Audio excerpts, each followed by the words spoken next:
Hello there, everyone, and welcome to another episode of Super Cast Brothers, a Smash Brothers podcast where we talk about a bunch of baloney that nobody else really cares about. It's the truth. We accept this. My name is Zantok, otherwise known as Lister. Over there, we've got Jonno, otherwise known as John. Hello. No, stop, please, God, why? And as well as many other things too. Oh, Like what's Ike. that? It is Ike from the video game series Fire Emblem. Oh, I've Specifically, heard about it. That's like Radiant, the Radiant anime Dawn. sword fighting thing that everybody gets pissed off about in Smash. Yeah, Yeah, yeah. yeah. It was sent by an anonymous donor to Hmm. to my cause. Although a note was left behind Oh, really? that said fine. Yes, it said it was simply an insignia that had the letters Z on it. So I thank them. It was a very kind birthday gift. This sweet boy will be on my shelf for eternity. How how mysterious. Yes, I wish you luck in figuring out that note. I guess. we will. I mean, maybe some DNA tracing or something, unless I pulled some Men in Black shit. But we'll figure it out. I mean, that's the internet. You can order all kinds of things from all kinds of places. Oh.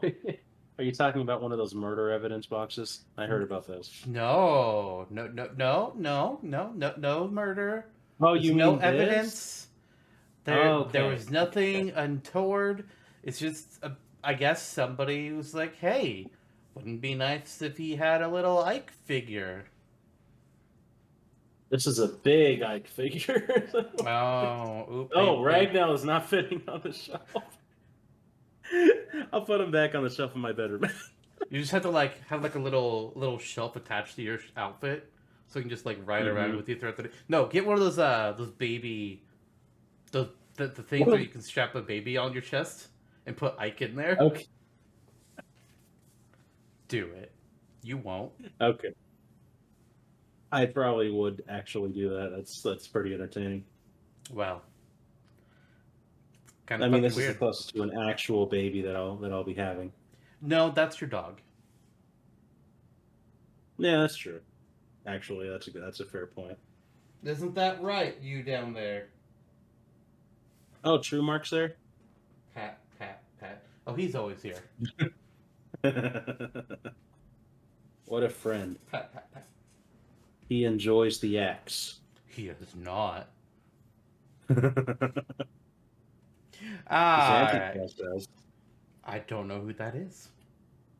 Well, one of We these we days. we try and figure Moo tries to figure out who it is every year. And for some reason Moo's convinced it's me. I don't know what could possibly give them that impression, but that's just crazy. We all know I'm not that nice. Yeah,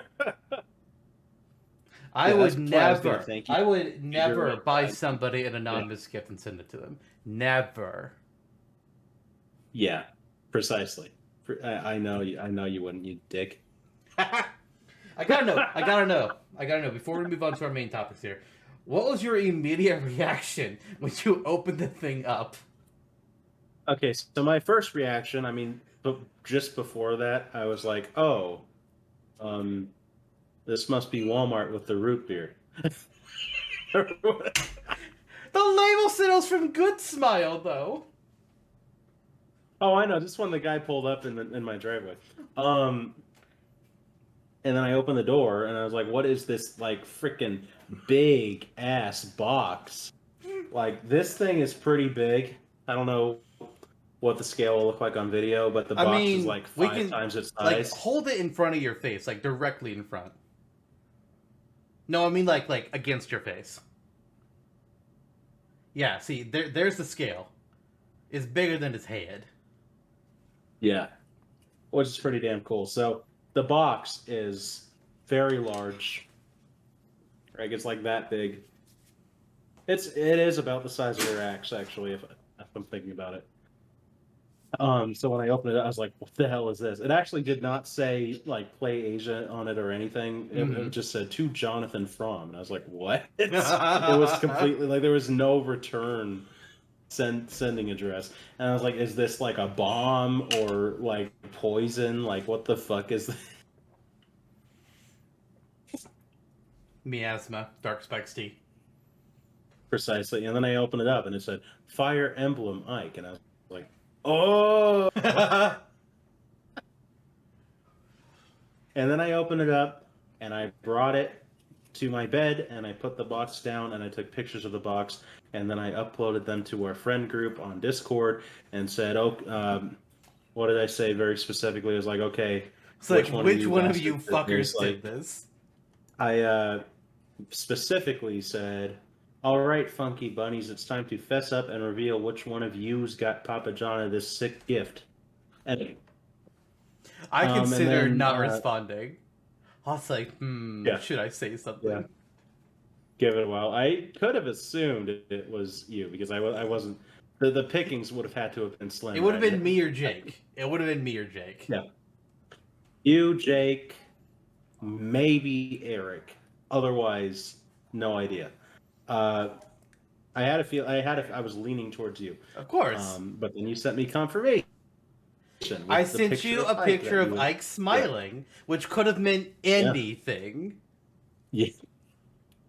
But because I've known you for probably over 15 years now, I was like, "Oh, well, you got it."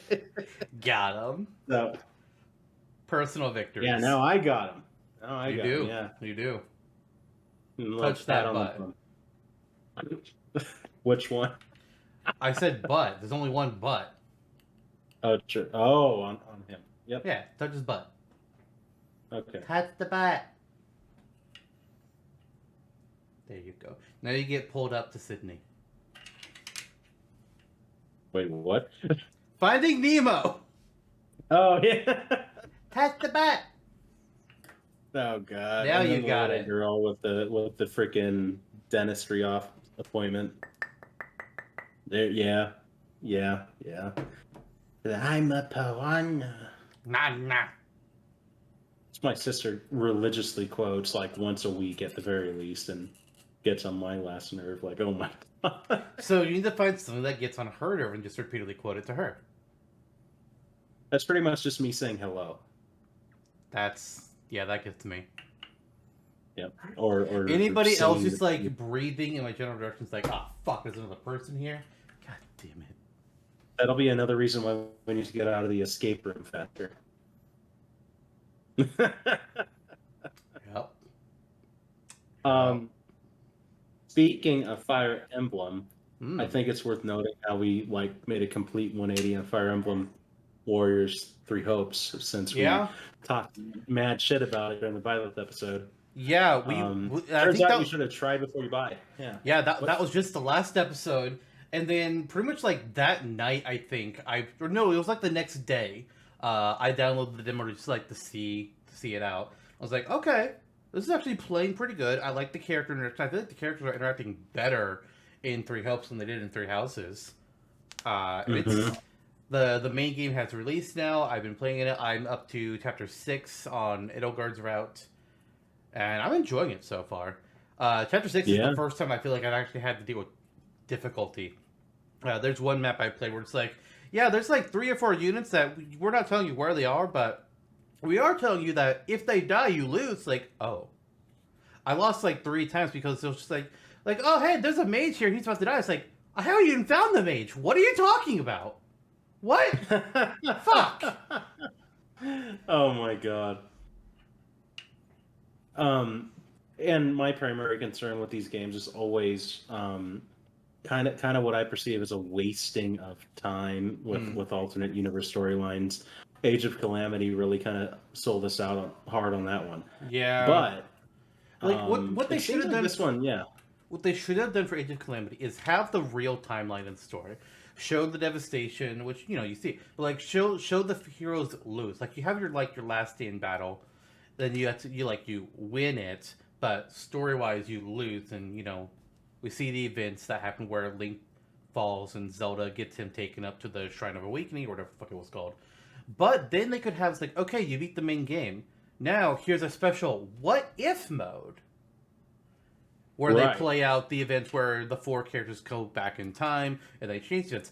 That's what they should have done for Age of Calamity. Agreed.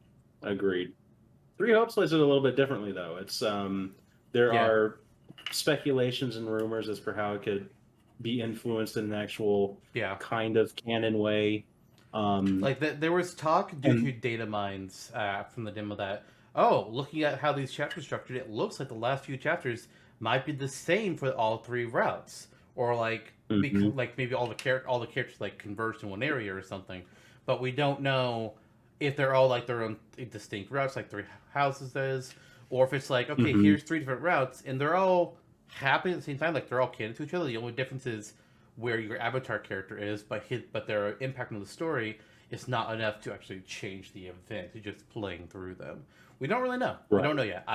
Eventually, I'll finish one of the routes, and when I start on the second one, I'll find out fairly quickly if they're having it at the same time or not. Yeah, and I hear it's fairly meaty too. Like each route takes about 30 hours to complete, so it'll be fun. Oh dear! And it takes 30 hours to complete. I'm already 15 hours in on chapter 6.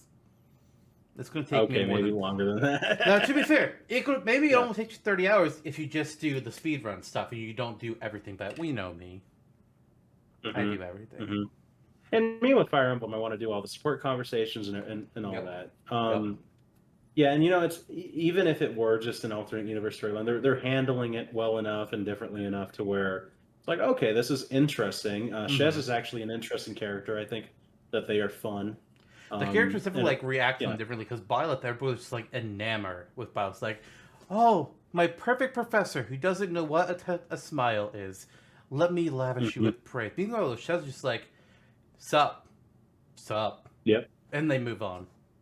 Like, all right.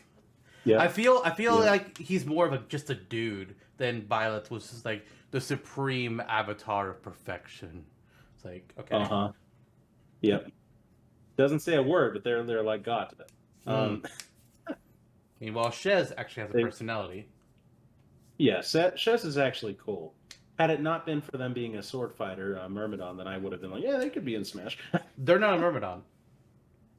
Oh, no. The prologue tutorial has them as a Myrmidon, but after they become whatever. They dual wield. I don't know if they have any other unique classes because once I mastered Flugel, I was like, all right, well, I guess you're going to be something else for a while, so you can learn more things.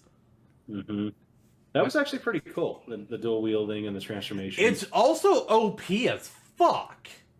Yeah, Flugel is an OP class. Holy shit. I can juggle the entire map, never lose my combo. Jesus. Yeah, I've experienced that too, just in the demo. It's kind of nuts, and you can totally over level Shez in no time. Yeah. I've been rotating on my characters though, so I'm actually below the recommended level for the missions right now, which I'm still succeeding. Yep. Take him to the stables, I guess. Yeah, I'm actually enjoying the game. I'm enjoying the gameplay loop. I'm enjoying the characterization. What I like about it is getting more depth to each character that you saw in 3 Houses. My critique, I guess, is that if you haven't played 3 Houses, you will totally be lost in the story. Yeah, because not only do they glaze over everybody's backstory and the character set from the first half of 3 Houses, but they really rely on you knowing anything about the world and game. Right. So you pretty much have to know 3 Houses like the back of your hand to play this game. Yep. And enjoy the story. But as someone who played 3 Houses and knows it like the back of my hand, I do enjoy the story. Yeah. I do enjoy the characters. We'll see how we feel when we get deeper in and when we get harder missions. But right. But I think the 3 Houses cast is by far the best Fire Emblem cast we've had in a long time, and it's a joy to be back in that world. I'm assuming long time means since Radiant Dawn for you. Yeah, just about. I mean, yeah. thinking about it. I mean, Yeah, depending on how you so- count remake games, that was only 3 games ago. Mhm. Radiant I was Dawn, thinking about Awakening, remakes too, but yeah. Fates. Mm-hmm. Mm-hmm. Oh god, but Awakening just kind of rushed through it, and Fates we just kind of don't talk about. So, um, Yeah. Fates doubled down on some of the bad aspects of Awakening. It had good aspects of it. But I was like, mhm. okay, do we really need the petting scenes? Horrible, horrible. A And if you don't know downside. what I'm talking Yep, about, yeah. you played the American version. The Japanese version had petting scenes. It's like, oh dear. Okay. Listen, we Yeah, don't need the to rub our stylus yeah. on the screen to rub Camilla's face. It's a little fucking weird. The English version had it too, but No, it just sounds like not it to the same removed. degree. No, elements were removed. The general idea was there. You still like invite them to your room, Oh, okay, and yeah. then like literally like you like touch their arms. It's like what is going on? God. So, And then, I mean, Three Houses has their tea time where it's like, okay, you had a successful conversation with me. Now you can stare at my face and move the camera around various angles of me. It's like, no, no, no, sir. Thank you. only Eloise. There's a counterpart to that in the Three Hopes game, and I got a perfect expedition, as they're called. I had a perfect expedition with Edelgard my first run through, and I was like, all right, let's see what this does. And she was responding to whenever I turned the camera around, and I panned it down, and she was just like, I hope you're actually just inspecting my armor for cracks and not anything else. It's like, oh shit. I love that they did that.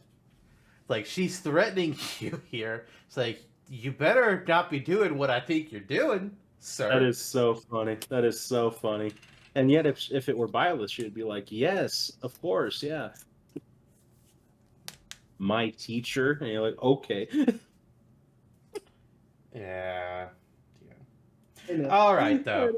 Uh, enough Mhm. of Three Houses and Three Hopes for now. We beat Byleth with a stick, talking shit on them, and then we finally get into the new moveset. So let's find new things to talk about. Like, how about a Smash Dash and some rate their chances?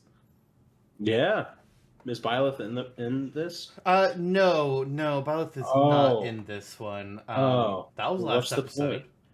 Just kidding. Oh, yeah. Good point. Let's just end the episode. Next time we'll be talking about Flood as an item. So yeah, get ready for 2 hours of Flood. Not as a character, No, an item. but what about his emotional growth? Chucked down the dumpster. Just like the Chuckster enemy that I posted on the Smashtopia wiki, Yes. which is a Pianta that throws you. Yes, just like Grant the Nasty. Anywho, our first Rate the Chances character for today is actually going to be Professor Egad, Nice. primarily of the Luigi's Mansion games, but he's appeared in a few other titles. Super Mario Sunshine is another major one. He's had some Mario Party and Mario Kart Superstar Saga. appearances. He really just like kind of makes some stuff. But then yeah, Superstar Saga, he appears. He's the creator of I think he actually is the one that created the Stuffwell. And then what was the other one? The other not I'm Starlo. blank. Partners in Time. Who was the little character in Partners in Time? Wasn't that Stuffwell? No, no. Oh, maybe it was. I'd have to check now. I'd have to check. Yeah. I'm checking into it too, and I'm not. Oh yeah, no, yeah, it is Stuffwell. Oh wait, okay, so I don't think there is a character in Superstar Saga. Yeah, in Superstar Saga, Egad himself just kind of appears and he makes coffee. Yeah, but Stuffwell appears in Partners in Time, but then Starlo is in each Mario and Luigi game after that. Yeah, which including is a shame. Paper Jam. Great game. All right. So let's chat Egad here. Egad is the crazy mad scientist of the Mario games. He creates a vacuum that can suck up ghosts. He creates a machine that can turn ghosts or really anything else into pictures and paintings that you can hang up on his wall. He created a anthropomorphic suitcase that you can put stuff in and he can talk to you. A little bit weird, not gonna lie. He made Flood from Mario Sunshine. He's got a bunch of different inventions that he's dealt with. He had a time radar in the DS. He has a flashlight that can scare away boos. He made communication devices based off of Game Boys. He created a giant fucking water pump. Magic orbs in Mario Party 7. He created the paintbrush from Sunshine. Why? We don't know. He just did it. He just likes to make things. But Egad in Smash and his potential here, he definitely has the stuff to make a moveset out of. Case in point, I've done it. It was years ago, so it may not be up to par with some more recent things. But he definitely has more than enough tools to actually make a moveset out of him. You could give him the Poltergeist and Flood, and you gave Luigi and Mario other things to do. He's got all of his different adventures that he has. As for like what his chances are being in, there are a lot of Mario characters that they can add. There's a lot of Mario characters that they are like Waluigi is still one I feel like really needs to be there at this point. It's like, come on. The only character left that I think that you could argue I think that should get in before Waluigi is Toad. Every other character that should get in before Waluigi is in. It's like, all right. But if we're going past that, I also think Egad is high up on the list. I think it's him. I think it's Pauline and King Boo. Has a shot, but I feel like the next tier of characters after everybody that we already have, and after Toad and after Waluigi, it's the Egad and Pauline tier, and maybe like throw in Wart for some old school stuff. Right. Gino's in a weird category of his own, so I don't really consider him in that argument. But I feel like Egad has a chance. Like he's a wacky character. You can do weird things with him. And he's appeared in multiple mainline games. So I really don't see a reason why he shouldn't be in. That is true. Yeah, I mean, I was thinking like, when was his last mainstream appearance? But of course, that was Luigi's Mansion 3, so he's still a relevant character. Yeah. He appears in all the Luigi's Mansion games. Yeah, and between the Flood plugins and Poltergeist and different types of Poltergeist, there's enough there alone. Let alone just random stuff they come up with because he's an inventor. And maybe incorporating ghosts if they really wanted to. Yeah. So, there's a lot there. He's one of my favorite character ideas, I think, period, for Smash. It would be great. Like, if he were in and Waluigi weren't in the next game, I'd be, like, really still disappointed. But, like, at least he gets it. And this is a lot of fun, you know? Yeah, absolutely. It wouldn't be like, oh, well, Waluigi's not here, but Incineroar is. No, it'll be like, well, Waluigi's not here, but Spike is the generic enemy, or Piranha Plant. Yep. Yeah, the Never next Mario character is not going to be like bitter. Boom. At least King Boo's a fucking character. Yeah, that's true. Rex, Reznor, I don't know. Amp. Fucking Amp. Okay. Firebar. Number. Potaboo. Yeah, there you go. But yeah, the potential's there. I would love it. But as far as the likelihood goes, I agree with you. I would probably have King Boo in the same tier as him and Pauline, but not to take away from the character of Egad. Yeah, I concur that he has a good shot. I think the biggest argument for if anybody's thinking to themselves, why? He's a side Mario character. We already have so many Mario characters. Why add him? Here's my argument. Why add Rosalina? She's a side Mario character. She has one mainline appearance, and then she's in sports game hell. Egad has more mainline appearances than Rosalina, and arguably has more, I'll use the word canon, potential to pull a moveset from than Rosalina. So why add her? Right. If Because they add she's in Space Rosalina, Elsa. why not add in Egad? There's no reason not to. I Right. think Egad Yeah. has a good shot. We know that Sekiro likes to be weird sometimes, and Egad fits a weird category. I'm going to give him a 75% chance. 73. We're going to give him a 73% chance. I Okay. have faith in Egad. Cool. I don't know if I have as much faith in him, but I do. I have high stakes. After this discussion, I think that it's more of a likelihood than when I went into this. I'll say 60%. 60? Okay. That's fair. That's fair. Yep. All right. Well, averaged out, we're going to come down to a 66.5%, which I think is fair. Yeah, I think so. Yeah. Cool. All right. I would love it, especially all of his gibberish is always fun to listen to. True. Our next character is going to be Tails, Miles Tails Prower, who first appeared in the Sonic 2 movie. I mean, Sonic the Hedgehog. Was he in the first, or was he in the first and the second game? He was. Oh, he was in the second game. Yeah, Sonic the Hedgehog 2 was his first appearance. He recently, appeared in the second movie, which was not bad, honestly. I enjoyed it a lot. I hated the human scenes up until we got to towards the finale, and it made all the human scenes worth it. It's like, all right, this is good shit now. But Tails is the number 2 to Sonic's number 1.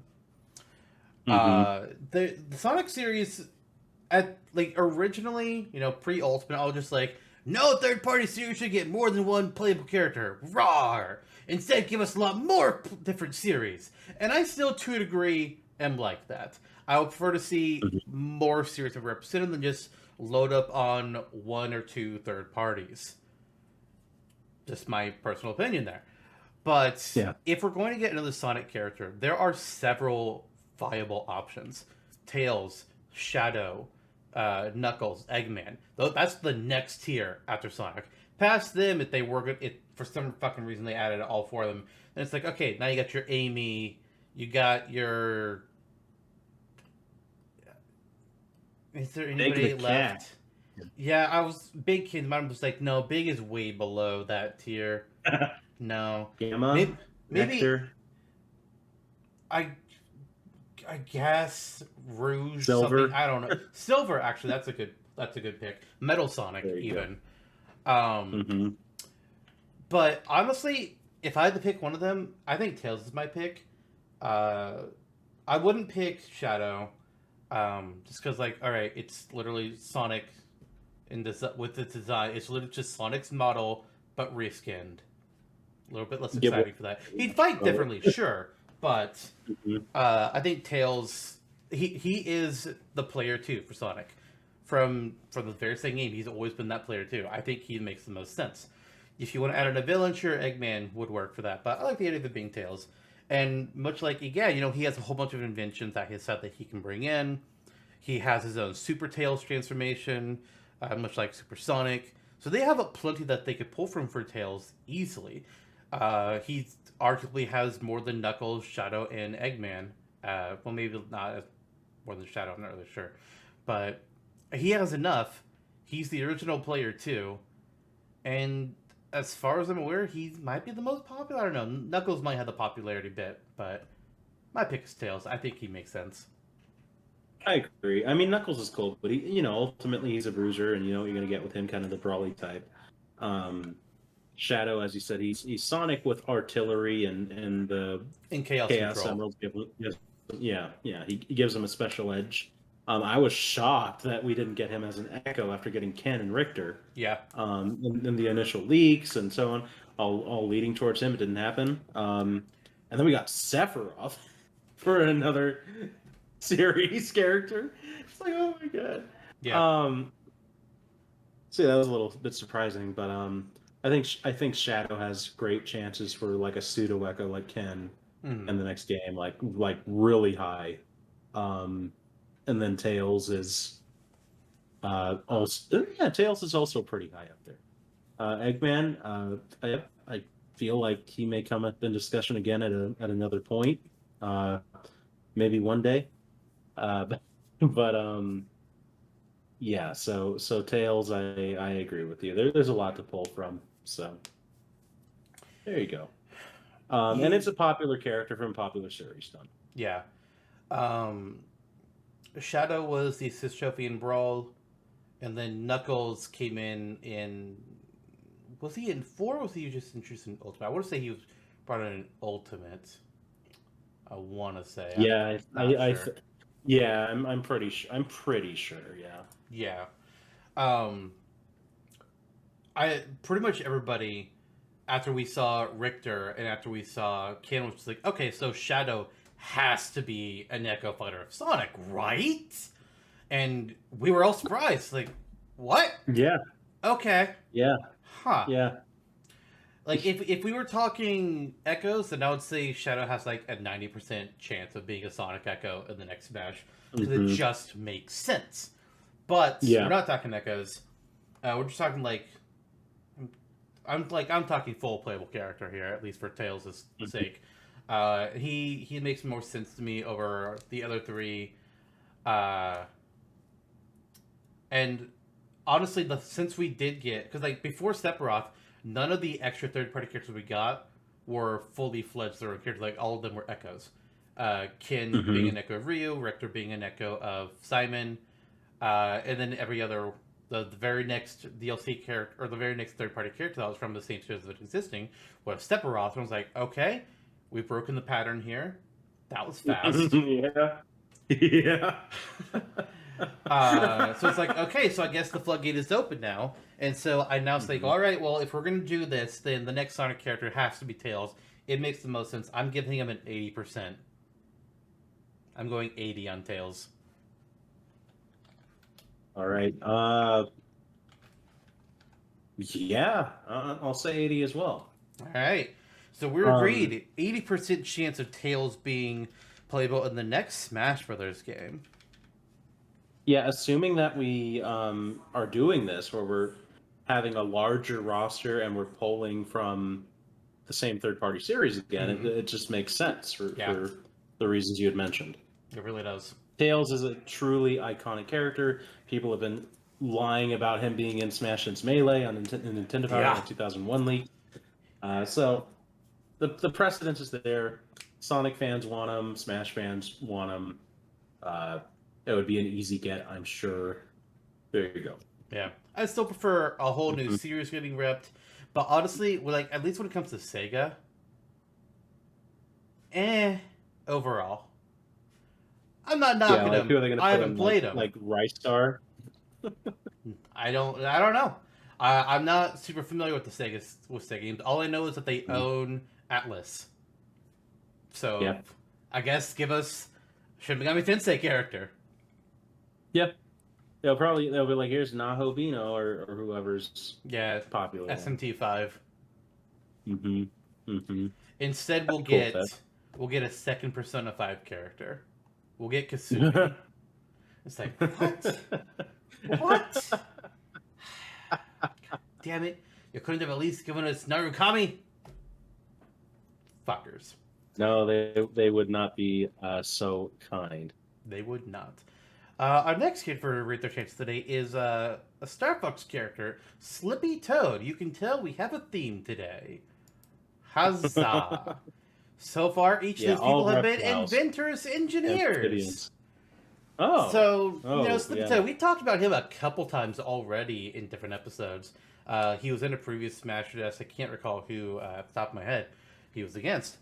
But I think Slippy, well, I think could be funny to add in. At this point where Star Fox is as a franchise, I don't think we're gonna get another Star Fox character at all in the next Smash. I just, I don't know. If we do, I think it would be Slippy, unless they start bringing Hmm. Crystal back into games, and my vote goes to Crystal. But as things are, I don't expect anything from Star Fox to get into Smash again. At least nothing new. I mean, Hmm. if we do, it's Slippy, but I don't think the chances are great. They're like I don't think they're as low as I'm technically implying, but they're not Hmm. 80. Right. Right, yeah. Slippy was up against Silux, and we just chose Slippy because Silux doesn't have a whole lot of character. It's still that promise of, oh, he's supposedly a Metroid Prime 4, and we'll see his abilities there. Metroid Prime 4 is Still not a real waiting game on it. and is never being released. Where are you, Prime 4? I know they're working on you, just like they're working on Pikmin 4. Where the fuck are you? Mm-hmm. And the Thousand Year Door HD. Oh, wait. Pikmin 4 was supposedly almost done during the Wii U days. Where is it? Apparently, it's a common business practice of if leaks and rumors are to be assumed for Nintendo to sit on games for years at a time, like the new Fire Emblem game. Yeah, there's supposedly a whole new Fire Emblem game that got some leaks recently that's like, yeah, the game is done. We're just waiting on Nintendo to release it. It's like, then there's rumors, there's also talking like, yeah, the next Donkey Kong game is done. We're just waiting on Nintendo to release it. We know fucking Advance Wars is done. We're waiting to get a new release date. Yeah, not to be insensitive, I think it's about time. I honestly wouldn't be surprised if it just been quietly killed. It would even not though surprise it's me. Literally finished. I mean, Pokemon has killed episodes of the anime that this happened twice now. Twice now they have killed an episode of the anime that had to do with earthquakes, and because the episode was timed to release like a couple days after an earthquake in Japan, and so those episodes have never been released. That's just bad luck. What's up with that? Yeah, maybe no more earthquake episodes, Pokemon. Maybe don't. Also, justice for Porygon. What the fuck? It was Pikachu's fault. Yeah, I remember. I remember seeing that episode before it got banned. Yeah. Good times. Porygon has not appeared in the anime since. Unless they've changed something recently. I don't know. I don't think so, though. I haven't heard anything. What was Crystal's name when she defected from Star Fox at the end of Command in one of those endings? Cursed with a K. It's like, oh dear. That name is Cursed. That is so bad. That is so bad. Can she be cursed if she's in Smash Brothers as a playable character? I mean, they can give her that as an outfit if they really want to. Please don't. Oh god. Please don't. I would have rather had another 64 remake come out instead of Command. Good lord. I don't know what they were thinking with that game. Some interesting gameplay. Not always actually fun, but at least it was unique. But the story was so bad. They did not stick to the ending at all with any of those endings. Holy shit. But as for Slippy, the one where Slippy freaking leaves and becomes an old man or whatever is going on. Yeah. Calling the days. What? And those pictures were so bad. Anyway. Cursed. Anyway. You could call it. Yeah, they were cursed. They were pretty bad.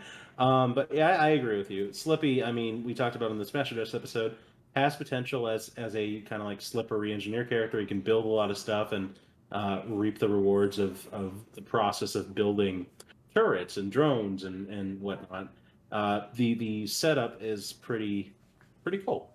And he himself is a really wacky character and can be slipping up and messing up, and that'd be kind of like drunken style martial arts where he's making a show out of his fighting, and it just looks funny. But so I would love Slippy to be in Smash. It would be hilarious and cool. But yeah, I think his chances are not phenomenal. And I think I'll probably give him he's still a primary Nintendo character, so it's not lower than some of the third parties you talked about. But I don't know, a 21%. You're thinking 21? Yeah. Well, as for me, something I was keeping in mind as well is okay, he is still a primary Nintendo character. Star Fox is a active-ish series. But I'm really thinking hard that the next Smash will not get a new Star Fox character. The only way I think this changes is if the next Smash game is like a soft reboot where we just like cull a Mhm. lot of the characters, and we just like throw in some new ones while supporting only a small amount of the old characters. Then they could slip in like a Slippy or a Crystal. But Mhm. even then, I don't know. Because we got it was Fox in 64, Falco in Melee, Wolf in Brawl, which is like okay, we're getting one per game, and then Smash 4 loses Wolf. Ultimate brings Wolf back. Mhm. But the way things are, Star Fox Zero didn't introduce any new character. Mhm. Star Fox 2 technically introduced Faye and Miyu, but I don't think either of them would get. There's a reason to put either of them in over Slippy or Crystal. But Mhm. I the only reason I'm giving him a score above 1% is because the Sakurai wildcard factor. There's also, which also is kind of merged with the uh, semi-clone slash echo factor, because he could easily be a semi-clone or an echo of all three of the Star Fox characters, because they all play similar. They're not the same. We know they're not clones, but they are similar. So I think there's potential with Enough, that for yeah. Slippy. But I was actually going to go and get, or my original number I was going to give him was 30. But as we were talking, I was just like, I think 30 is too high. I'm going to go down to 20. So between the two of us, Okay. that's going to be 20.5% chance for Slippy. Nice. All right. Okay, sweet. Our fourth character today is going to be another inventor engineer. Ho ho boy. In fact, he's called the Engineer from Team Fortress 2. Now, I think most people, when they think of characters to add in to Smash from Team Fortress 2, they don't think of the Engineer. They think of the Agreed. Scout, the Spy, and the Heavy. Personally, for me, I don't think about the Spy because I don't think there's a way to do the Spy's transformation mechanic in Smash. And if you can't do that transformation mechanic, then what's the point of having the Spy be playable? Agreed. My personal thought is to go Scout and Heavy, but we're talking Engineer here. So Engineer, like every other character, there's a few different guns he has. He mainly has like shotgun type weaponry, but then he also has some pistols. And he has like his melee weapon, but his standard melee weapon is just like smash things with a wrench. But there's like a hammer of sorts, a zappy glove. I think that's what that is. I don't even know what that is. I haven't played Team Fortress 2 in a long time. But the other thing that makes him stand out more from the characters and why we picked him to discuss is he can build things. So he can build sentry guns.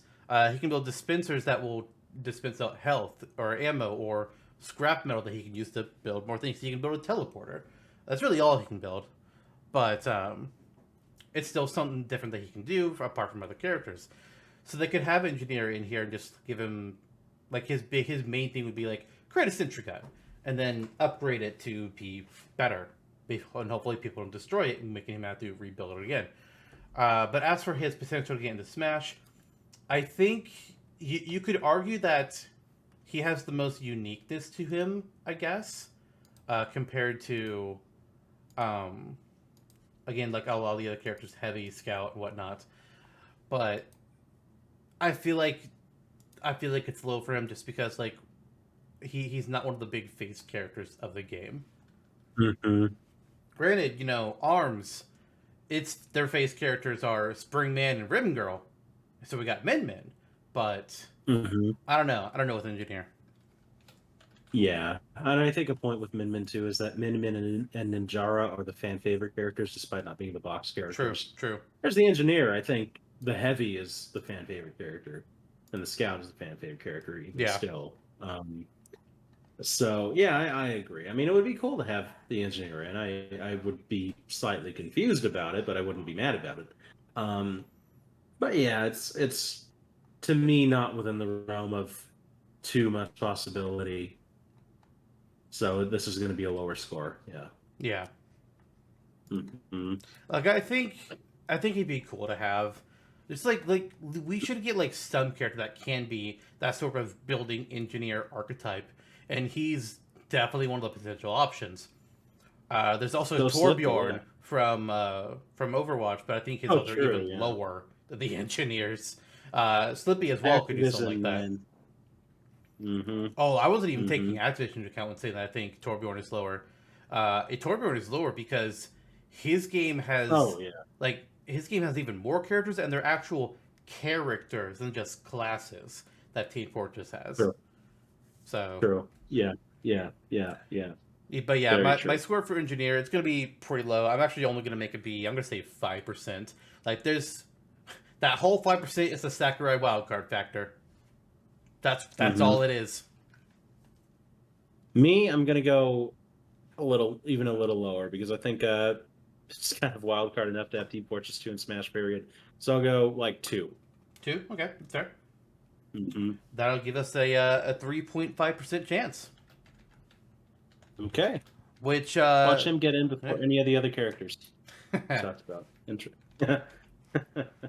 All right. Well, our last character for Rate the Chances is yet another inventor. We have a whole theme going on today. We don't know it, but today we do.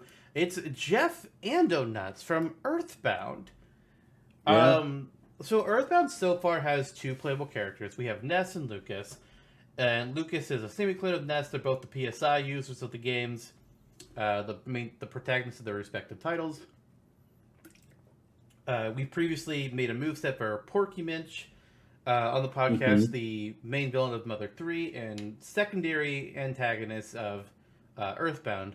And then I made a moveset for Nintendo, the protagonist of the first Earthbound game, and Paula, one of the other main playable characters in Earthbound. Nintendo was Earthbound beginning, if I didn't say. Jeff is another one of the protagonists for the original Earthbound. Him and Pooh are the other two next to Ness and Paula. The thing with his chances, it pretty much comes down to one factor. Do they want to add another? Well, I guess 2 factors. One, do they want to add another Earthbound character? Which at this point, I don't know. I don't know if they will. I think Porky has the best chance. But then the second factor is, do they want to add a non-PSI user or a PSI user? If they want to add in a non-PSI user, Jeff is the pick. Again, unless they want to go villain, in which case it's Porky. But Jeff is the pick of all the playable non-PSI users. If I want to go PSI user, then it becomes Nintendo, Paula, or Pooh. Or I guess Kumatora. Right. So I think there's potential there for Jeff, because he has a slot picked out for him. He's like, all right, if they want something like this is your option. Here it is, Jeff. But that's if they decide to go down that route. He's basically just like bottle rockets, laser guns, and rulers and protactors? Alright. Sure. They don't do anything, though. Real bro pencil pusher, yeah. It's an interesting discussion. It's definite. I think there's a little mix. What's up? What happened? His up smash is him creating the iron pencil and having it just like poke up to the ground.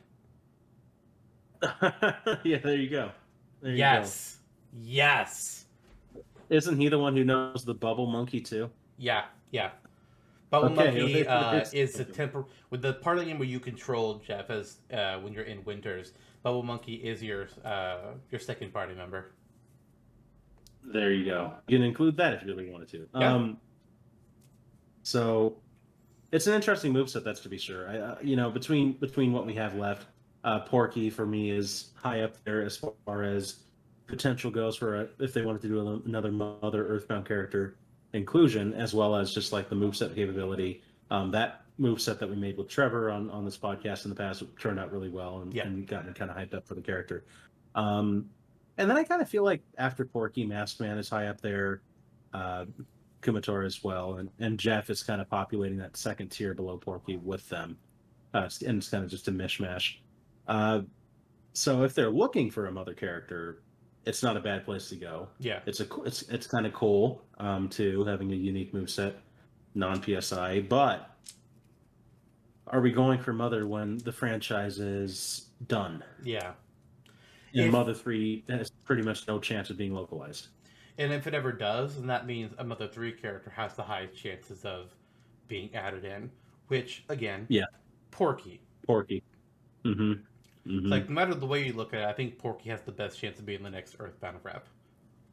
Yeah, all roads lead to Porky. Mm-hmm. But Jeff is decently up there if Yeah. you look at it from a series It's standpoint. like top pick is Porky, and then after Porky is when you have Jeff, Paula, Masked Man, maybe Pooh and Kumator in that same line as well, or maybe they're in the line directly below. And then Nintendo will be in the line directly below. Right. Nintendo has potential too, but they can easily just say, "Oh, it's an Echo," and Yeah. yeah, like an amalgam of Lucas and Ness or something. Especially because That would be okay. his design is extremely similar to Ness. Yeah, that's why fans have like thrown a scarf on him when they're talking about him. And the Smash. It's like, beret, oh, yeah. yeah. I like the fan art of him having the beret, and I was like, that's a cool, different to look for him. Yeah, I think so too. I think so too. As far as Jeff goes, though, looking at it as in the overall scope of Smash, I'm thinking a little less than Slippy territory. Interesting. Yeah, like a 15%, like a 15, 15? maybe. Okay. Yeah. I feel like that's a fair argument. Because I was originally thinking a little bit higher than that, but if I'm thinking like Porky has to be like the next pick, then obviously he can't be super high. Because he can't be in higher than Porky. Yeah.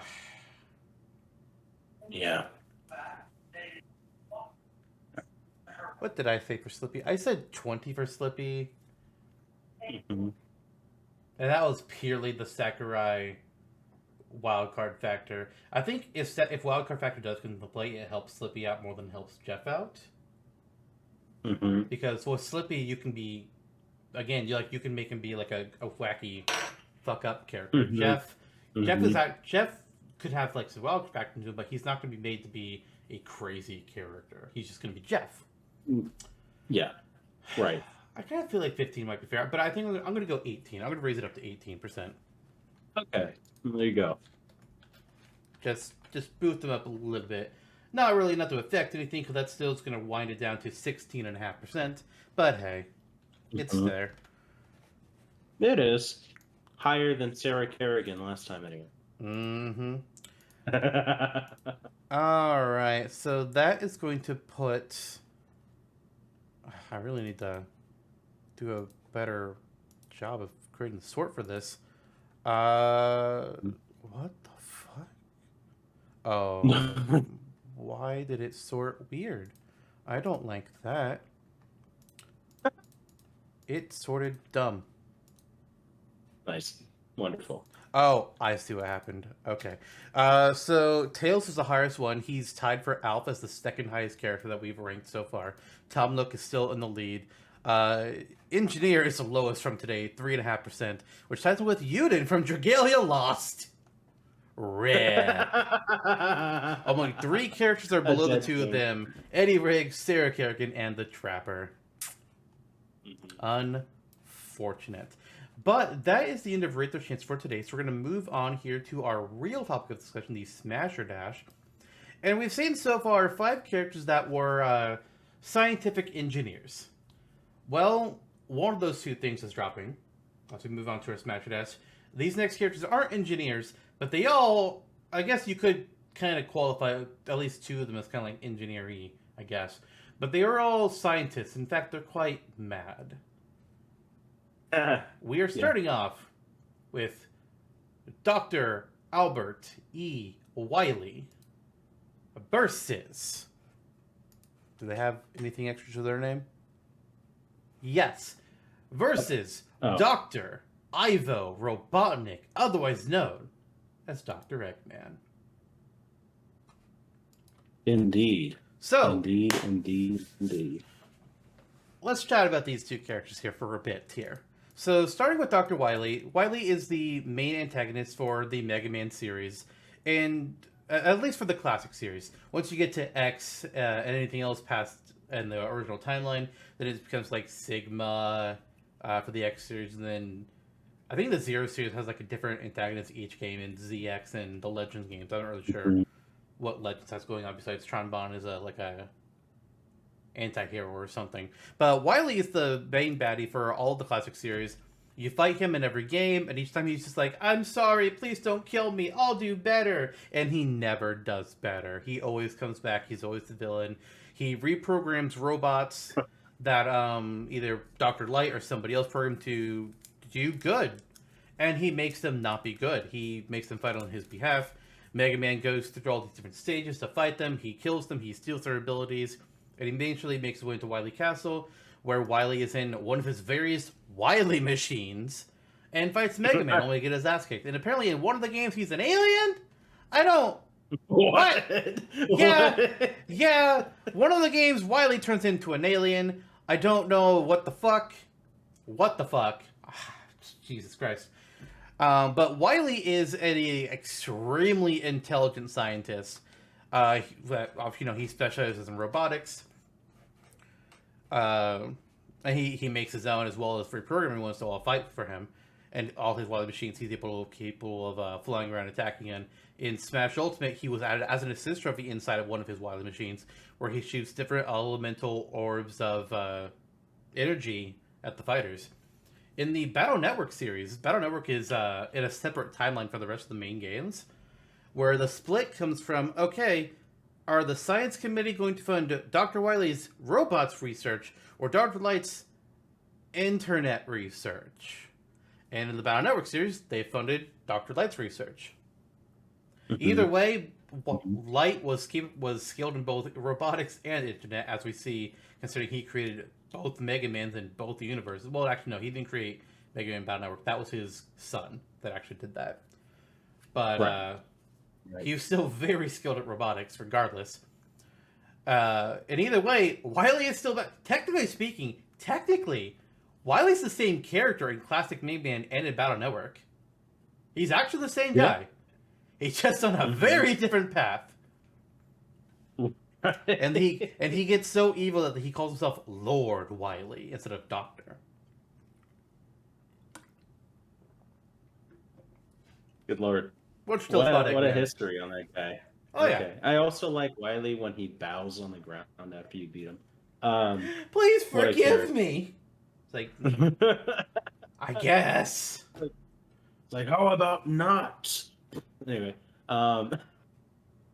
yeah, Dr. Ivo, later Eggman Robotnik, from the Sonic the Hedgehog series, Sonic's arch nemesis, if you will, a beatnik-looking doctor who wants to capture small animals and use them to power his robots that he claims he wants to create a perfect utopia with by taking over in a dictatorship thing. I mean, you can't have a utopia if you don't destroy half the world first.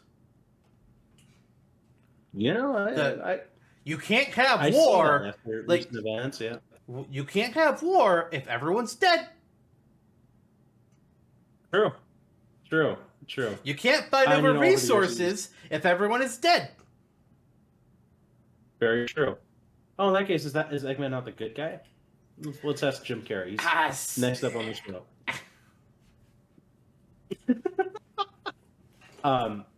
So yeah, first you had someone who specialized in robotics at Wily, and now you have someone whose name is practically robotic, and also specializes in robotics. He's also an egg. Dunderhead robots, and he looks like an egg, which garnered him that name so many years later after his conception. Apparently, he was originally going to be seen as a mascot potential for Sega as well, and then when they denied that design, then Yuji Naka and the team decided to turn him into the antagonist for Sonic the Hedgehog. I was just looking at that picture. It's great. It's a short Eggman in pajamas. It's like, oh my god, that's beautiful. That would have to be yeah. If it's not, if the alt doesn't have him wear the pajamas, the colors have to reference it. Holy shit! Right, that is too good. Right.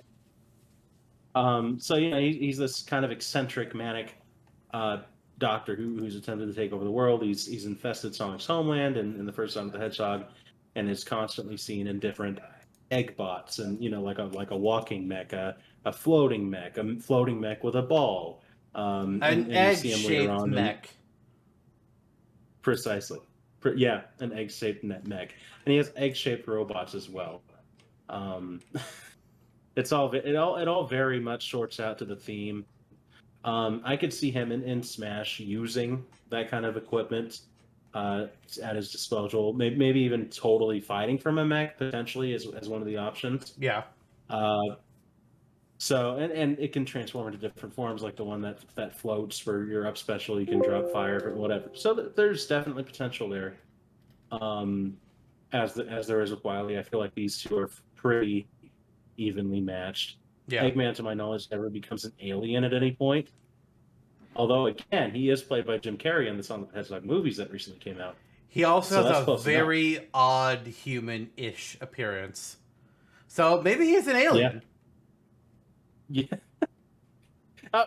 He's technically an alien in the Sonic games, considering he's not from Earth, and Earth is canon to Sonic. So there you go. Yes. Is he from Earth in the Sonic games? I don't know. I don't know. It's Adventure kind of. It's not Earth. Like Sonic's world isn't Earth. It's Mobius. Yeah, but then he comes from Mobius to where? Like, what is City Escape? Where is that? Anyway. I don't know, man. I'm trying to look. It mentions Earth on the wiki page, but I don't know what that just means. Like a generic call for the planet, or if that's actually Earth. Mm-hmm. Earth. Right. Okay. No. Yeah. It's not Earth. Earth. I don't think. Maybe. I thought it's. Oh, wait a minute. Mm-hmm. Mobius is what they used to call it. Oh. Or I guess like sometimes Mobius, sometimes it's Earth. I'm not very clear on this. Mm-hmm. That is bizarre. Since the release of Sonic Adventure, the name Mobius is no longer used and associated with the video games. Okay. It is with Loki, though. Yeah, so Earth is Mobius. It's the same planet. But it doesn't say it's like Earth. I don't think. Like it's not like our planet. Well, nope. Never mind. It is. It is, but the continents look weirder. Like they're different looking. Like Africa has a tail. I'm gonna have to send you this picture. But what? You'll see what I mean. Hey. Okay, let me see here. Africa has a tail. Look, you can see like that's very clearly Earth, but the continents look wrong. What is that? I don't know, man. Why? I don't know. That comes from Shadow the Hedgehog. Mm-hmm. So that might just be for that. Oh, well, game. that explains everything. Yeah. That explains everything, right? Yeah. Freaking there. God. Maria.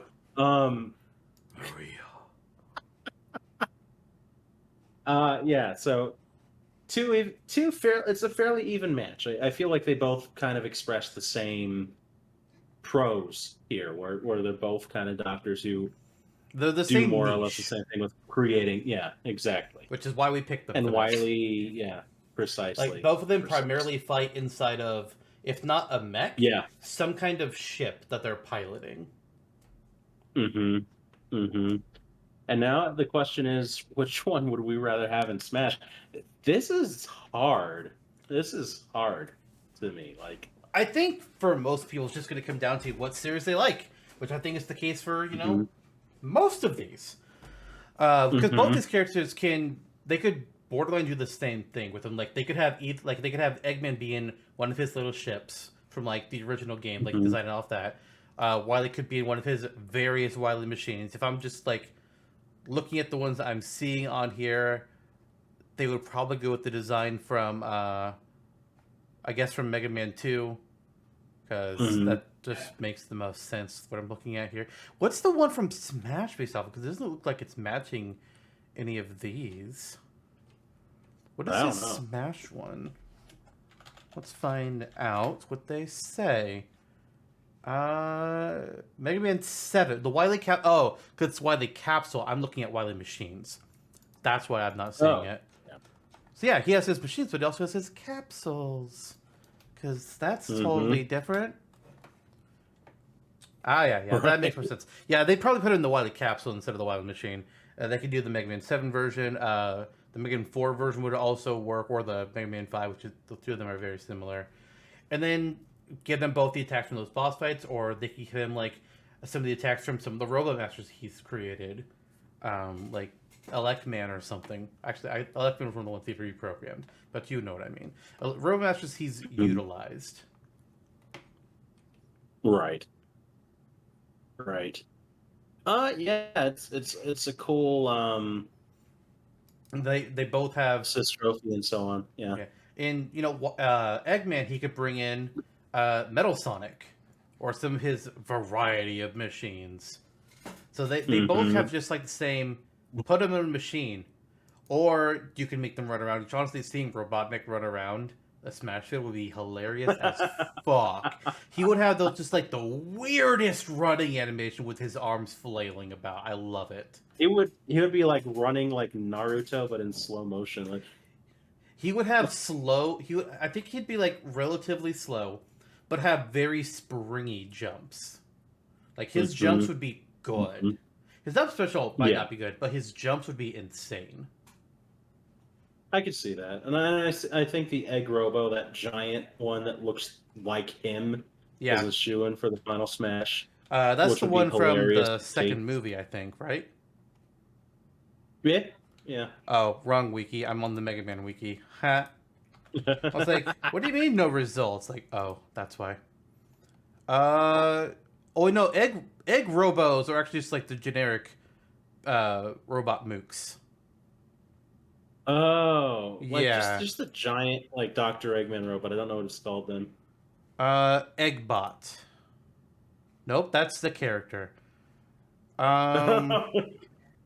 Shit. The Death Egg. Death Egg. Death Egg robot. That's okay. That's the version from. Okay, yeah. It's the Death Egg robot. That would absolutely have to be the final Smash.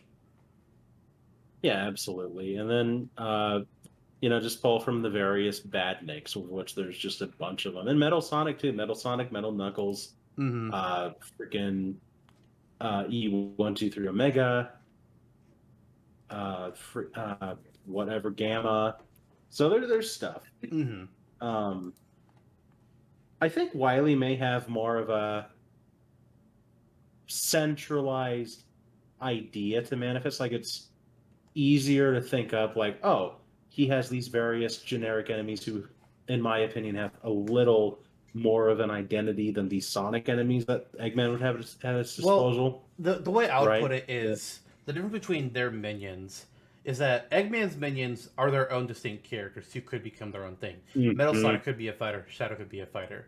Whereas Wily's minions would not be fighters. They would not be their own distinct fighters. The only one that could be is Zero, because he creates Zero and dies before the Mega Man X series. But all the other Robot Masters, besides Proto Man or Roland Base, there is no other Robot Master from the classic series that has a chance of being playable. Their only hope is to be a sister of like Eggman or be part of somebody like Wily's moveset. That's both of their only options. Right. Yeah, like I agree. Roll and Proto Man are there. Outside of the classic series, Zero is obviously a great choice. Yeah. Both series have a yeah. lot of characters that they could add. And like we talked earlier about other characters besides Tails that can be added in.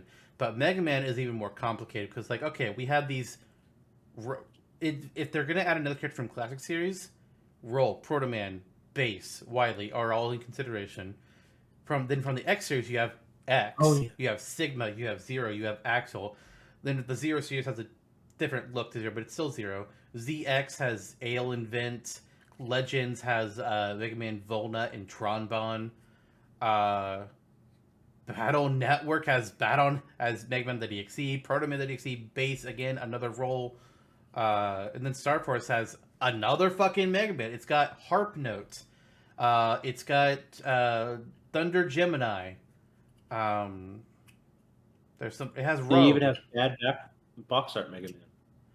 Technically, yes, you have bad box art in Mega Man. Yes. Like I've said before that like if I can represent Mega Man perfectly with only one character per franchise, I go classic Mega Man, then I go Zero. Actually, no, it wasn't classic Mega Man. I go Wily actually, then I go Zero, then I go I think EXE it Mega Man. was no, actually I think it's Roll.exe. No, yeah, notice that's right. I go Mega Man EXE, I go Tron Bon, I go Harp Note, and then ZX unfortunately doesn't get anything because I don't fully understand them, and they're also a bit of a weirder case. But like, if I have 5 characters, that's how I spread out all the Mega Man characters. Mm-hmm. Mm-hmm. Yeah. Oh yeah. Yeah, you're right. Yeah, they are coming in from similar places, and because again, Sonic has Eggman, Tails, Knuckles, Shadow, Silver, Mm-hmm. and just a gaggle of other characters afterwards that more or less were considered after them, and therefore probably never. Uh, so it's All right, again, we got it's like even 12 footing. Sonic characters in. Who do we add in next? Cream or Charmy? Cream the Rabbit or Charmy B? Who's next, guys? Everybody votes for Cream. Yeah, probably so. I was gonna anyone from Chaotix, it's gonna be Vector. I mean, Yeah, Cream was a bad choice. mm-hmm, I should have mm-hmm. said Charmy or Fang. Fang the Sniper. There you go. Ooh, Or that'd be kind of bad. that weird boomerang one from Sonic Lost World or whatever the fuck that game was. The game where Knuckles is Oh buff. yeah. Oh god, that was Forces. Forces. Yeah, Yeah, so that's so pretty good. Boomerang Girl, whatever the fuck her name is, versus Charmy Mm-hmm. B. I mean Charmy would still loses. Charmy would be one of the very last characters. It's like, no thank you. Is that Tikal who has the boomerang in No, Forces? no. Or is it a different character? Tikal is the Echidna princess. Right. Okay, Right. what? Wrong wiki. Going into the Sonic Sonic data. Forces. Was it Forces? No, it wasn't Forces. It wasn't Forces. Sonic Boom. Sonic Sonic Boom. Boom. That's the one. There we go. That's God. the one. So yeah, the characters. Her name is Styx. Styx. I do have something stupid. I just couldn't remember what it was. Stupid. It's so dumb. Look at this dumb little shit. Fuck you. I would choose Charmy over her. No. I would choose Ty the Tasmanian Tiger over Styx. I mean, they both use boomerangs, and they're both Australian. Wiki. Yeah. I'm assuming Yeah, she's Australian. I'm guessing. Mm-hmm. Oh my lord. So there you go. Yeah. Yeah. So yeah, both Even characters ground are team in characters. very Yeah. similar positions. They're both mad scientists. They create a bunch of their own robot minions, and they both have heavy competition from their own series of who could like get in if we're to come at this from a likelihood perspective, which thankfully we don't. We don't care about likelihood here. We care about what we want. And Yeah. I think both could work in very similar ways. So it's very just comes down to what character and what series you prefer. Mm-hmm. Precisely. It's a tough call because Eggman is a character that I think would be hilarious to have in Smash. Who I think is a great villain, lots of fun.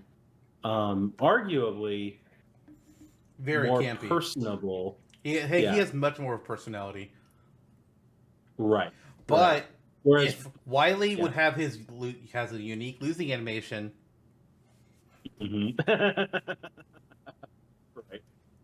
Right. Whereas Wily, he's kind of been hit with that, like NES era stick where he is just the mad scientist template. Yeah. But what you're fighting with, I think is, as I was saying earlier, I think that his enemies may be a little more suited to a moveset potential, to just show up. So it's Yeah, what's I up? also fucked up his name earlier. I said Albert E. Wiley. It's Albert W. Wiley. Very Yeah. important distinction here. Albert Okay. Yeah. W. Wiley. Not What does the W stand right. for? Don't know. Well, Doesn't tell us. if Albert E stands for Albert Einstein, then maybe Albert Yeah, W stands that's for Albert where I One. would have gotten it confused. Is Einstein? Yeah. Um. Even now, I'm conflicted because I'm talking, and I was going to go one way and make a vote, and then I was convincing myself of the other side Mm-hmm. as I was just talking.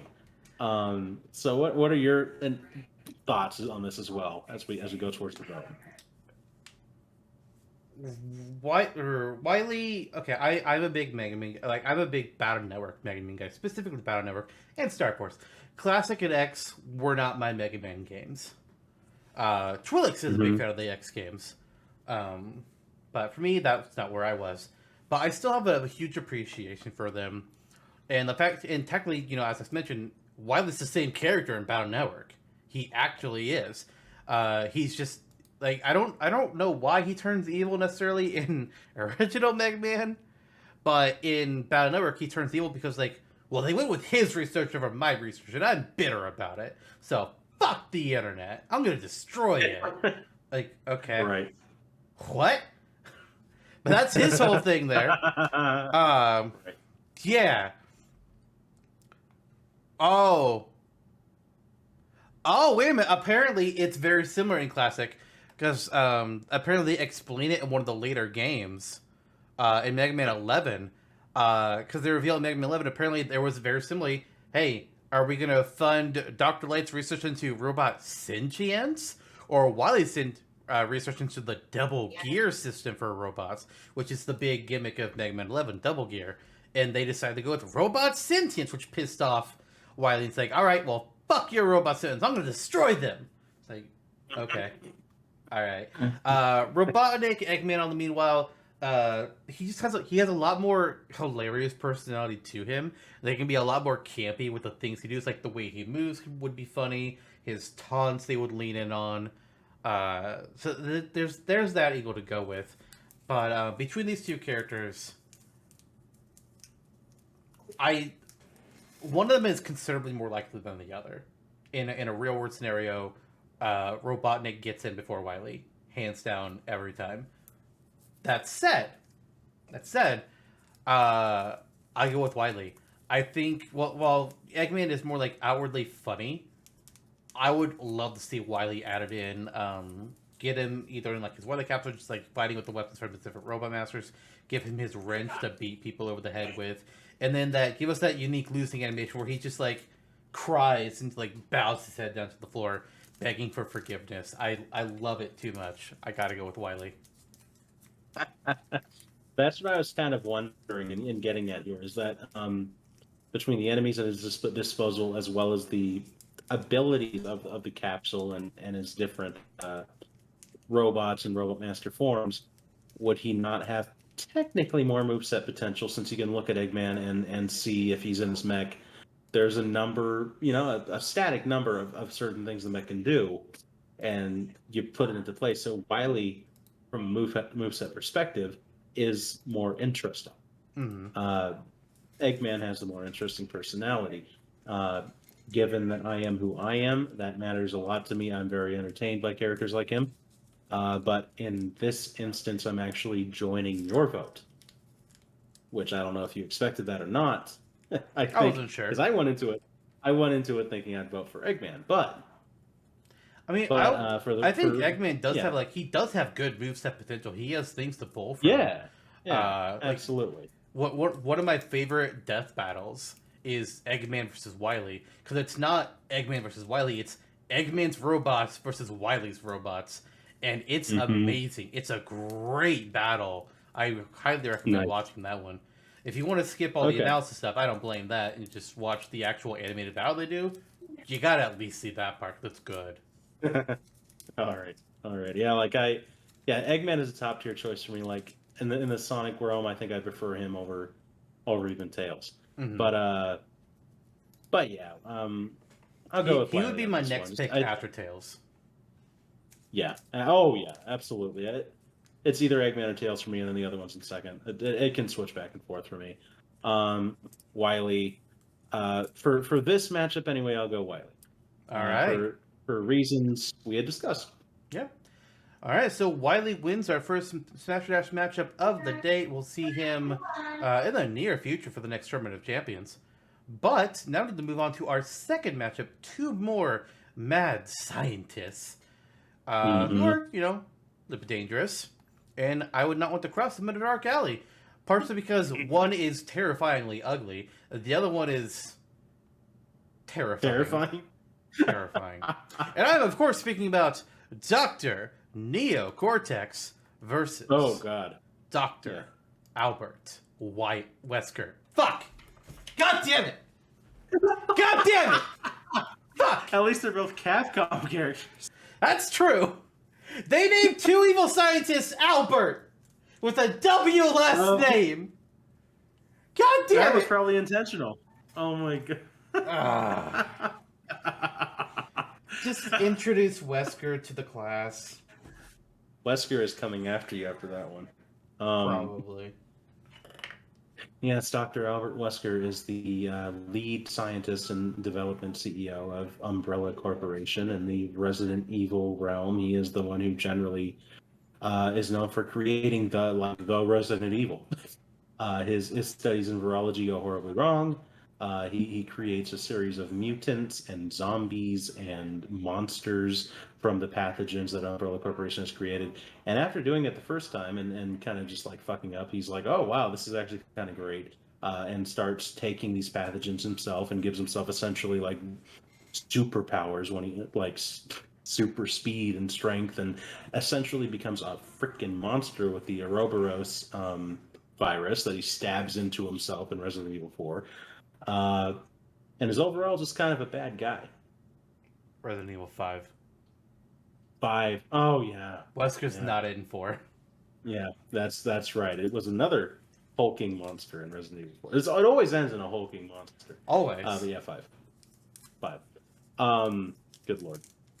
So he's a guy, and he does certain other strange things over the course of his expeditions and forays into science, like mind control with the weird scarab device he puts on Jill to turn into a secret agent for Umbrella Corporation, which was kind of a low point, but we're going to mention it anyway. It's still better than RE6. That's also true. But Wesker, he's a cold demeanored bad guy scientist dude. Yeah. Like zombies and monsters and things, and there you go.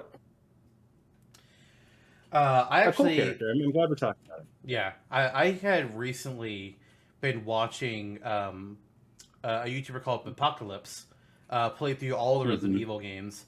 He went from RE1 through 8, as well as 0, Code Veronica, and then the remakes for 2 and 3. And I finally finished watching RE8, the last one, recently. So I'm very up to date on my Resident Evil knowledge.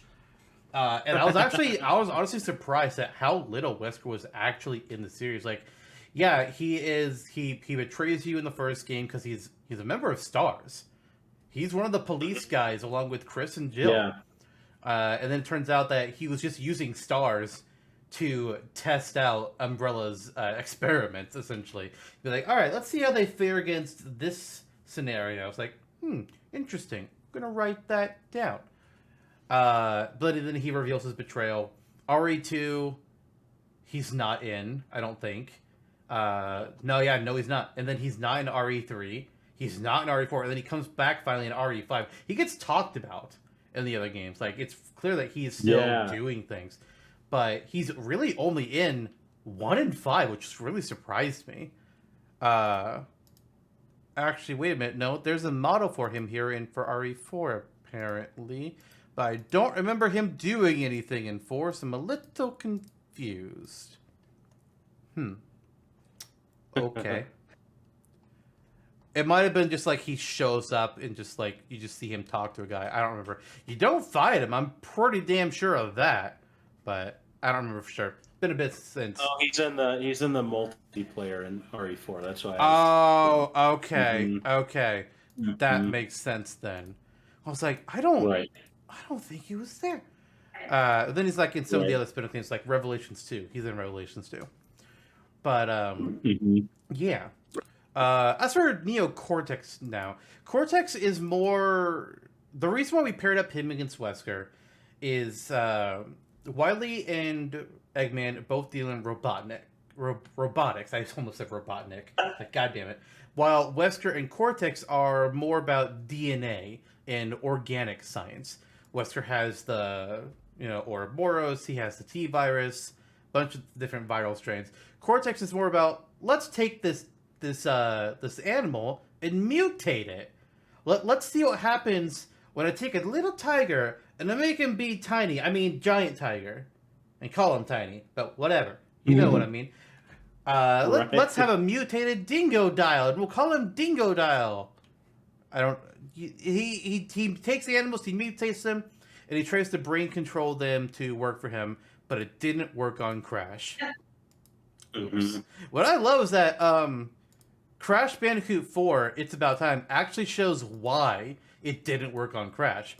Because Crash 4 is all about time travel, and at the very end, you go to the beginning of the Crash 1 when Cortex is about to doing its experiment, and you fuck it up. You fuck up his machine, making it fail to turn Crash into his mindless slave, which is really cool. He's got his rig. He pretty much once it failed, Crash escaped, and Cortex was like, "Motherfucker, that was supposed to be like my top general," because he also has like this evil masked god spirit thing that's like commanding him to do things. But then Crash is just like, "You have my girlfriend. I'm gonna go get her," and he just destroys Cortex's day.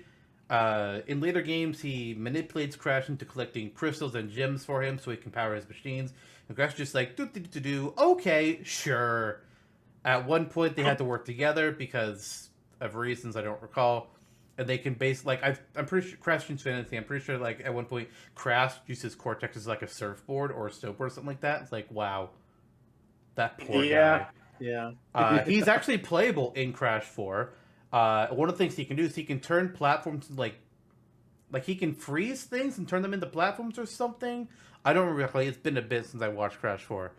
But yeah, he can make his own inventions, but he's more about mutating animals while Wesker's mutating people. Yeah. That's the logic behind this matchup. That's the fact. Cortex. I'm less familiar with him, but from the cursory research that I did, he has his jetpack. He can create platforms. Like blaster guns and mines and hoverboards and whatnot. That's pretty neat. His final smash, I assume it can entail like one of his transformations or like Dingo Dial or something along those lines. Yeah. Yeah.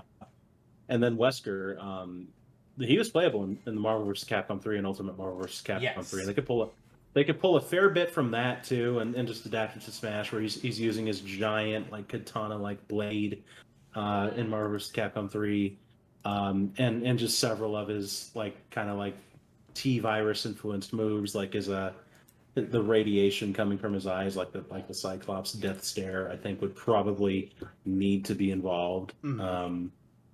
Because that's like his that'd go-to be a victory thing, animation is taking the sunglasses off. Oh yeah, absolutely.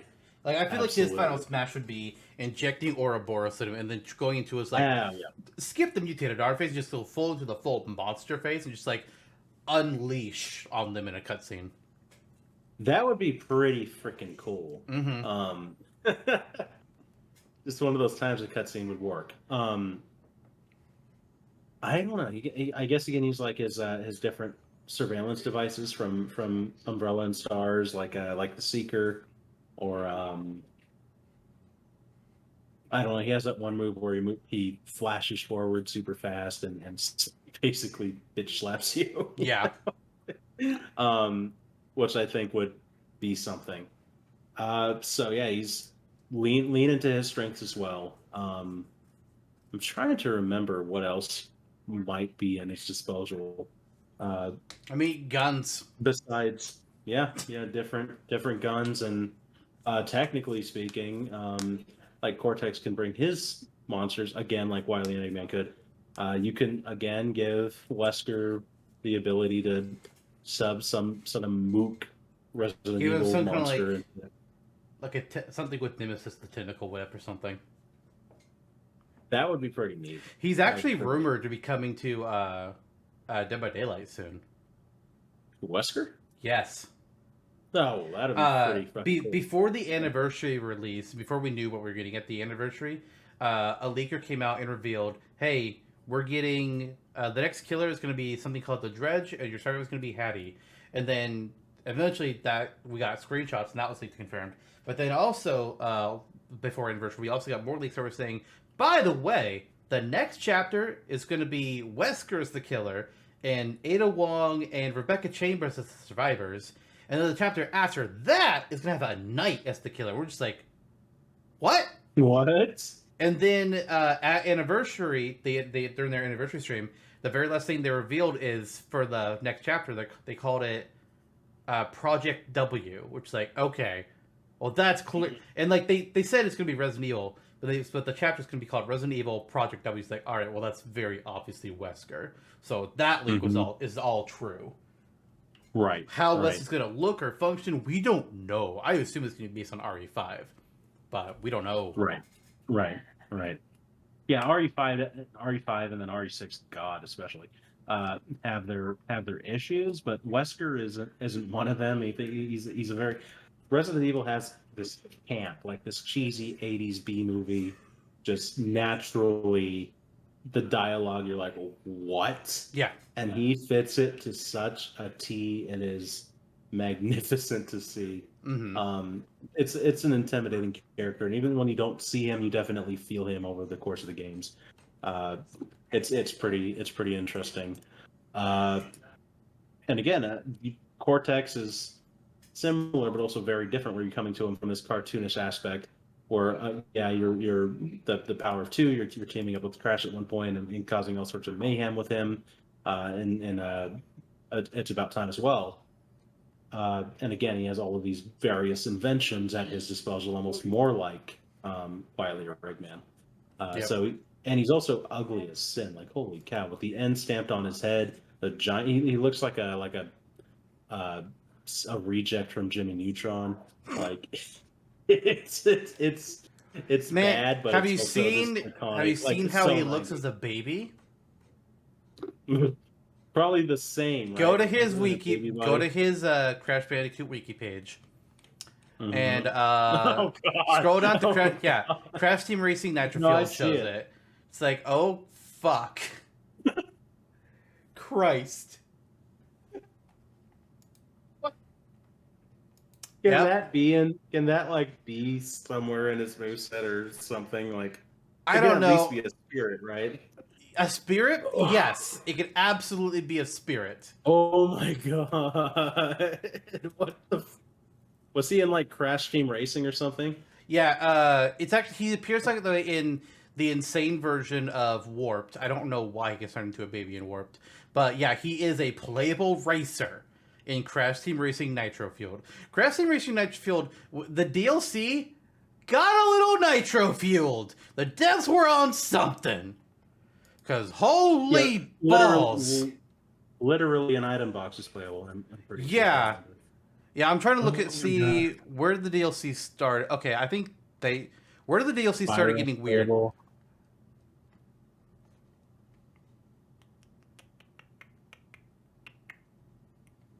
Where? It's like I don't think they were DLC. I think maybe it started with I think that the first DLC was like the other girls, Amy, Megumi, and Liz, the other trophy holding girls in Isabella. Then they had Baby Crash, Baby Coco, and Baby T, who's a little T-Rex.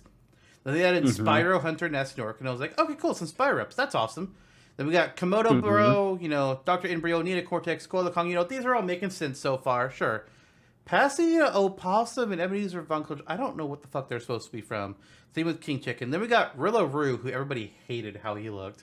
Then we got the two fucking announced race car announcers chickens. Like, what the fuck? And then What? the last 5 characters are when the devs were on drugs. The last 5 characters, they were on drugs because they added in Baby Cortex, Baby Entropy, who's the time travel dude. They added his baby form in. Mhm. They added the generic lab assistant enemy, fixed Rillaroo. They didn't fix Rillaroo, the character, and give him a fix his design. They added in a character called Fixed Rillaroo with a different face. I'm not kidding. And then the very last character was quite literally Iron Checkpoint Crate. That's the very last racing character they added to the game. It's like, what the fuck were you guys doing? What drugs were you on? Because you were clearly on something. Oh my god. Oh my god. That original Rillaroo redesign looks like Ray Williams Johnson. Anyway. There's a reason they have fixed Rillaroo. The internet hated it. The pose that he's in is just terrible too. Like, what is that? Good lord. Ain't great. It looks like a banana is coming out of his ass too. It's just bad. Yeah, it's a terrible It's pose. just bad. Okay. It's like, The what? baby Cortex though, good lord. Yeah. They were on drugs. They were 100% That is so on bad. drugs. That is so bad. You cannot convince me otherwise. No, God. That's genuinely probably the worst thing that I have seen all day. God. Worse than Old Man Slippy? Yes. Okay. Yes. God. Old Man Slippy looks like rotten lettuce. But yeah. So some of the characters they added to this game, like, I don't even know where they come from. Oh, apparently some of them were actually new. Like this reindeer dude, Hasty, they just added him to the game. They're just like, we're gonna make a reindeer. What game is he from? This one. What? It's like, okay. Apparently he's based on concept art for a character that got cut from the original Crash Team Racing. Oh, nice. Interesting. Hasty, oh, God. Hasty looks funny too, doesn't he? This fucking game. I would say that's about right. I hate it. I'm really inspired by that roster, especially the Checkpoint Crate and the babies. I hate it so much. I don't blame you. So I want to go back and play it. I'll look for it. I played For- it long for- enough to for- beat the Grand Prix story, and then I stopped playing it because I was not going to do fucking Battle Pass nonsense. Mm-hmm. Here it gets pretty tough at points too. Yeah. I didn't ever beat the original, but I did beat this one. I think I beat it in like a day. But, Okay. Mm-hmm. you know, I'm also better at games than I used to be as a kid. I think I might be worse. That's really bad.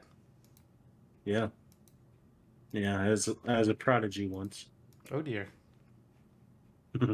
Anyways, so back to Cortex versus Wesker here. We kind of went on a bit of a tangent. Is Wesker a playable racer? No, he's not playable in any racing game at this time. Oh, that's too bad. Maybe Mario Kart in his future. As far as where his only crossovers are the MVC 3, and I think he's in there's a Resident Evil crossover game or something. I'm assuming he's in that, but I think he might be in Tekken, which is like a Capcom card game or something. I don't fully understand it. And Oh yeah, maybe yeah, he in is this- in Tekken. I think he's right, and I think he's in Chris and Jill's story and Project Cross Zone, but I can't remember. Possibly. It Not wouldn't playable. surprise me. Right. It's been a while since I played Cross Zone. I never ended Mhm. up beating it. I got annoyed because just the same thing every level. It's like, okay, can we get to the end? I feel like we should have been at the end of this game like 6 missions ago. Mm-hmm. The crossover idea is great. I mean, I absolutely. I love it. Yeah, when they put Lucina and Crom in the second one, I was like, okay. And Shulk and Fiora, like what? Yeah. But yeah, I agree with you. I never made it too far into it because the button mashing actually like literally hurt my hands and on the 3DS. Maybe if they made one for like the Switch and streamlined it a little bit. Anyway. So, one of the things with these two characters, and I'm coming at this particular conversation coming at things from a likelihood perspective, is that there is no Crash character yet in Smash, and if we're ever going to get one, it's going to be Crash. If we get a second character, Coco makes a lot of sense as an echo of Crash, but they could also add in Crunch. They could add in, like, I guess it'd be after that it'd be Crunch or Cortex after Crash and Coco. But when it comes to Resident Evil, it's complicated. Because the four, I guess the 3 main characters are Chris, Leon, Jill. So like, okay, which one of these do you add? You could also consider Claire. You could consider, I guess, Jake from R6. You can't really consider Ethan Winters, considering they refuse to let us see his face, and I don't know what the fuck you would do for that in Smash. So that's kind of, even in the comics, it's pretty entertaining. What I hope they do for RE9. Because, spoiler alert here, for the end of RE8, Ethan's dead. Gone. Yep. So I want RE9... Yeah, I want RE9 to start off with a memorial service for him, even though it's going to be years later, because Rose is going to be the next playable character, right? Come on. It has to be Rose. I want to start with the memorial service, and as they're panning around, showing things, there's going to be a picture of Ethan... But it's going to be, it's broken, or there's like a tomato thrown at it or something, and his face still is invisible. They still won't show his face. That's what I want. Like, tease it. God. Tease it so hard, and then still don't show it. Like, he clearly has a face modeled, but they will not show it to you in-game. Actually, do they? Because you'd think if they have it modeled that data miners would have been able to find it. Maybe. I know definitely in the canon they don't, but I don't know. Oh, but wait, nope. Hang on. Yeah, they do. Yeah, I just found it. All right. Well, that's a creepy looking face. I don't like it. I don't want to see his face anymore. I don't like it. It looks a little too much like Simon Krieger from Miles Morales Spider-Man to me. Like, don't like this face. See? Yeah. But then also, they could have added Wesker as the playable character. Where it's like Jill, Leon, Christopher Hall, it's like, okay, so we've all got these guns that we can use. And their final smash would probably be something to do with a rocket launcher, because that's how almost every Resident Evil game ends, is using the rocket launchers to kill the big scary. But I think Wesker is honestly the best choice for new Resident Evil character. I agree. Because he can represent, sure, he owns some guns, but he can more importantly represent the monster side of things. I think that's what you lean on with Resident Evil. I agree. But between these two characters, it's not really about likelihood, it's just who we want. Shout out to my Leon S. Kennedy moveset on Smash Trophy and the Wiki. Shout out to the Merchant assist trophy from Resident Evil 4. Yeah. Yep. I want to know what he looks like in Remake so bad. I really want to know. Yeah. I'm looking forward to that quite a bit. He has a good design already in the original RE4. Yeah. But how are they going to add to him? The Merchant character in RE8, by the way, so cool. I really wish that game added like a secret extra boss battle where you fight him. That would have been amazing. Yeah, he threatened it a couple of times. I want to see him get out of that car and kick ass. Yeah, because I guess he like a god or something. He comes across as strange. He definitely has an infection of something. He has something supernatural about him. Come on. Absolutely. He survived the end. Yes, he actually had to. Mm-hmm.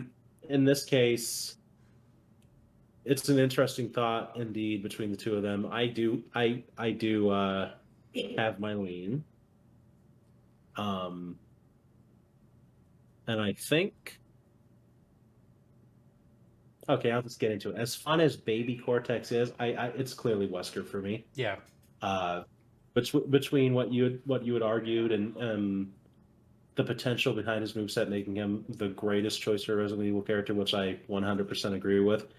Maybe not the likeliest in the scope of actual Smash compared to Jill or Chris or Leon, but definitely the best, the coolest, the most actually Resident Evil of the characters. The most Representative of the biohazard series. of them as well.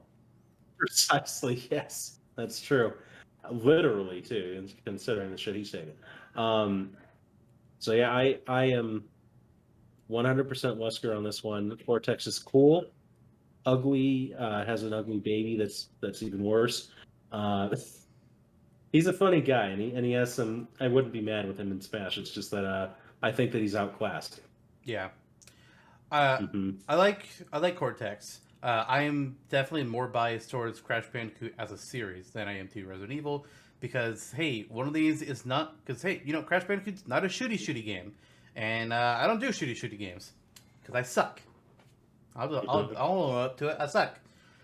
And I think it'd be funny, just like based on in character wise, he's gonna be like kind of Eggman. He'd be very much of a goofball kind of character. Mm-hmm. Yeah. And early for most of the episode, I was actually saying it's like, all right, I'm gonna go Cortex. Come on, he's got to have my vote. I like him more than Resident Evil, but honestly, if I'm looking at these two, I think I got to go Wesker. Because let's be real, even if I went Cortex here and things went to a tie, the world picks Wesker anyways. It's not a contest. The only people that are going to really pick Cortex over Wesker are like the big Crash Bandicoot stands, which I respect. Right. I respect that a lot because I like Crash. I Right. like Spyro more, but I like Crash. Sure. But I feel like it's got to be Wesker between these two. Get him to represent all of Resident Evil, and then Crash can represent Crash himself later on. But no, yeah, it feels like it's got to be Wesker here. Get him in the game. Agreed. And there we go.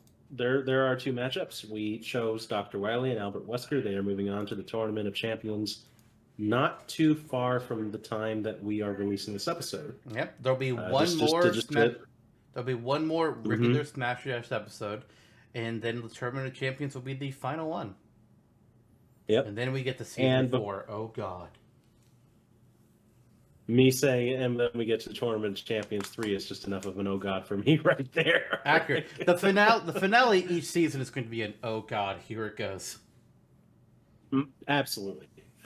But I'm looking forward to it. I mean, we have our lineup, we know what's coming, and just looking ahead at our schedule, it's going to be some fun. And whoever does listen will have some fun joining us on it. There's some interesting twists and turns. Before we go, we need to address something. Oh, right. Yeah. Right. The last match, speaking of ties, the last match of this episode, we had a tie between... Oh, who was it between? The Prince of All Cosmos and Aurora. That's right. I was thinking Aurora, but I couldn't remember who her opponent was. The Prince and Princess matchup.